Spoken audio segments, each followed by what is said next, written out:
Vaccine తీసుకున్న వ్యక్తిలో side effects ఉంటాయా? వ్యాక్సిన్ తీసుకున్న తర్వాత కూడా మనకు కరోనా వైరస్ వస్తుందా? ఇలాంటి ఎన్నో ప్రశ్నలకు సమాధానం నేను ఈ వీడియోలో చెప్పబోతున్నాను.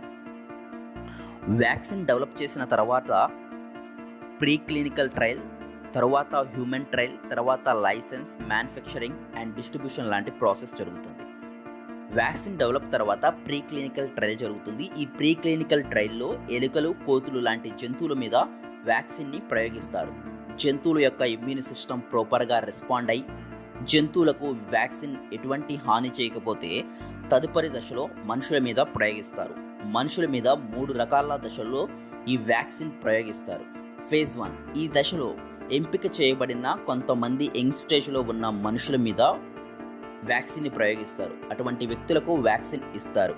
ఇక్కడ క్యాండిడేట్ యొక్క సేఫ్టీ చూడడం జరుగుతుంది.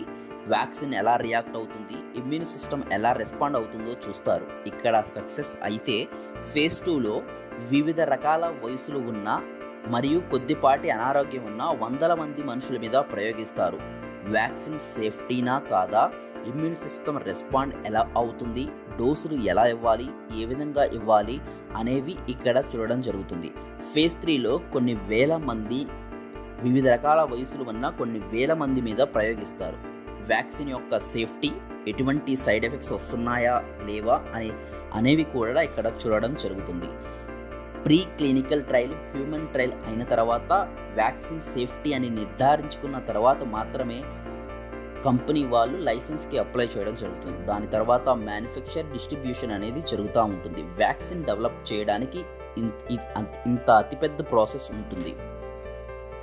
వ్యాక్సిన్ తీసుకున్న తర్వాత కొద్ది మందిలో తక్కువ నుంచి ఎక్కువ సైడ్ ఎఫెక్ట్స్ ఉంటాయి. ఈ సైడ్ ఎఫెక్ట్స్ అనేవి తాత్కాలికమే. సైడ్ ఎఫెక్ట్స్ అనగా వ్యాక్సిన్ తీసుకున్న వ్యక్తిలో fever, headache, body pains, vomiting, injection వేసిన ప్రదేశంలో నొప్పి ఉంటాయి. కొద్ది మందిలో అనగా దీర్ఘకాలిక వ్యాధులు ఉన్న వ్యక్తిలో, ఇమ్యూన్ సిస్టమ్ తక్కువ ఉన్న వ్యక్తిలో ఈ ఎఫెక్ట్స్ ఎక్కువ రోజులు ఉంటుంది. కానీ ఇవి చాలా రేర్ కేసెస్. అటువంటి వారు తక్షణమే డాక్టర్ని సంప్రదించి డాక్టర్ యొక్క సూచనలు పాటిస్తే ఈ సైడ్ ఎఫెక్ట్స్ నుంచి తప్పించుకొనవచ్చు. ఈ లక్షణాలు ఎందుకు వస్తాయి?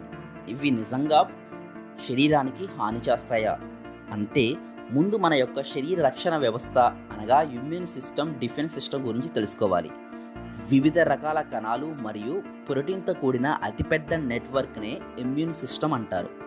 ఎప్పుడైతే వ్యాధిని కలగజేసే క్రిములు అనగా శరీరానికి హాని చేసే బ్యాక్టీరియా, వైరస్ శరీరంలో ప్రవేశిస్తాయో ఇమ్యూన్ సిస్టమ్ రక్తంలోని వైట్ బ్లడ్ సెల్స్లను ప్రేరేపిస్తుంది. వైట్ బ్లడ్ సెల్స్లను శరీర రక్షణ భటులు అని అంటారు. వైట్ బ్లడ్ సెల్స్ ఈ వైరస్లకు వ్యతిరేకంగా పోరాడుతుంది. ఈ పోరాడే క్రమంలో బాడీ యొక్క టెంపరేచర్ పెరుగుతుంది, రక్త ప్రసరణ ఎక్కువగా ఉంటుంది. వైరస్లను వైట్ బ్లడ్ సెల్స్ చంపివేస్తాయి. చంపిన తర్వాత యాంటీబాడీస్ అనే పదార్థాలను విడుదల చేస్తుంది. ఈ యాంటీబాడీస్ యొక్క ముఖ్య ఉద్దేశం, యాంటీబాడీస్ వల్ల మనకు వచ్చే ఉపయోగం ఏంటి అంటే ఈ యాంటీబాడీస్ మరొకసారి శరీరంలో అదే రకమైన అదే లక్షణాలతో కూడిన వైరస్లు ప్రవేశిస్తే తక్షణమే వాటిని గుర్తించి చంపుతుంది. దీన్నే ఇమ్యూనిటీ అని అంటారు.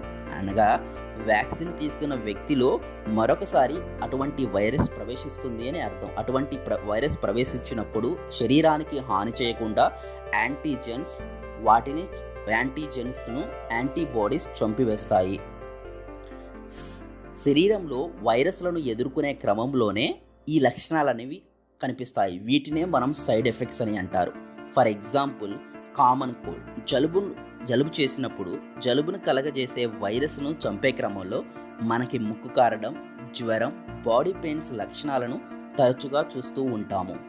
ఇవేవి వైరస్ వల్ల వచ్చిన లక్షణాలు కావు, కానీ వైరస్లతో మన యొక్క ఇమ్యూన్ సిస్టమ్ పోరాడుతుంది అని వాటికి సంకేతంగా మనకు జ్వరం, బాడీ పెయిన్స్ లక్షణాలు, ముక్కు కారణ లక్షణాలు ఉంటాయి. వైరస్లను ఎదుర్కొనే క్రమంలో అనారోగ్యం వస్తుంది. ఇమ్యూన్ సిస్టమ్ వైరస్లకు వ్యతిరేకంగా రెస్పాండ్ అవుతుందని మాత్రమే అర్థం. సైడ్ ఎఫెక్ట్స్ వ్యాక్సిన్ తీసుకున్న తర్వాత సైడ్ ఎఫెక్ట్స్ వస్తున్నాయి అని అంటే మన యొక్క ఇమ్యూన్ సిస్టమ్ వ్యాక్సిన్లో ఉన్నటువంటి యాంటీజెన్స్కు వ్యతిరేకంగా పోరాడుతుందని, మన బాడీ రెస్పాండ్ అవుతుందని అర్థం. వ్యాక్సిన్ కూడా ఇలాగే పనిచేస్తుంది. వ్యాక్సిన్లో యాంటీజెన్స్ ఉంటాయి. యాంటీజెన్స్ అనగా కృత్రిమంగా బలహీనపరిచిన ఇనాక్టివ్ స్టేజ్లో వ్యాధిని కలగజేసే క్రిములు లేదా వాటి యొక్క ప్రోటీన్స్, కార్బోహైడ్రేట్స్ని యాంటీజెన్స్ అంటారు. ఈ యాంటీజెన్స్ బలహీనంగా ఇనాక్టివ్గా ఉండడం వల్ల మన శరీరానికి ఎటువంటి హాని చేయవు. యాంటీజెన్స్ యొక్క ముఖ్య ఉద్దేశం శరీరంలో ఇమ్యూన్ సిస్టమ్ని యాక్టివేట్ చేసి యాంటీబాడీస్ని రిలీజ్ చేయడమే. ఒక్కో వ్యాధిని కలగజేసే క్రిములు ఒక ప్రత్యేకమైన శరీర నిర్మాణాన్ని, ప్రోటీన్, జెనెటిక్ ఇన్ఫర్మేషన్ కలిగి ఉంటాయి. ఆ వైరస్ లక్షణాలకు అనుగుణంగా వ్యాక్సిన్లను తయారు చేస్తారు. వ్యాక్సిన్లు శరీరానికి హాని చేయవు. వ్యాక్సిన్లు తీసుకున్న తర్వాత శరీరంలో యాంటీజెన్స్ ప్రవేశిస్తుంది. శరీరానికి హానికరమైన జీవులుగా వీటిని గుర్తించి తెల్ల రక్త కణాలు వీటిని చంపివేస్తుంది. చంపిన తర్వాత మరొకసారి ఈ రకమైన వైరస్లు శరీరంలో ప్రవేశిస్తే తక్షణమే ఎదుర్కొని చంపడానికి వీలుగా యాంటీబాడీస్ని విడుదల చేస్తుంది. అనగా వ్యాక్సిన్ వల్ల మన శరీరంలో యాంటీబాడీస్ విడుదల అవుతాయి. మరొకసారి కరోనా వైరస్ మన శరీరంలో ప్రవేశించినప్పుడు ఈ యాంటీబాడీస్ ఆ యొక్క వైరస్ లక్షణాలను గుర్తించి వాటిని చంపివేస్తుంది. అందువలనే వ్యాక్సిన్ తీసుకున్న వ్యక్తిలో కూడా కరోనా వైరస్ వస్తే భయపడాల్సిన అవసరం లేదు. 95% ఎఫిషియన్సీతో ఈ కోవిడ్-19 వ్యాక్సిన్ పనిచేయడం జరుగుతుంది. సైడ్ ఎఫెక్ట్స్ అనగా ఫీవర్, వామిటింగ్స్, మజిల్ పెయిన్స్ లాంటి లక్షణాలు సైడ్ ఎఫెక్ట్స్ కావు. వ్యాక్సిన్ పనిచేస్తుంది, వ్యాక్సిన్కి మన యొక్క ఇమ్యూన్ సిస్టమ్ రెస్పాండ్ అవుతుంది అని తెలిపే లక్షణాలు మాత్రమే. వ్యాక్సిన్ తీసుకున్న తర్వాత 95% నుంచి 97% పీపుల్లో అతి కొద్ది నుంచి కొంతమందికి ఫీవర్, వామిటింగ్స్, మజిల్ పెయిన్ లాంటి లక్షణాలు కనిపిస్తాయి. ఇవి 2-3 రోజుల్లో మాత్రమే ఉంటాయి. ఇవి శాశ్వతం కావు. వ్యాక్సిన్ తీసుకున్న 95 నుంచి 97% పీపుల్లో mild to moderate side effects ఉంటాయి.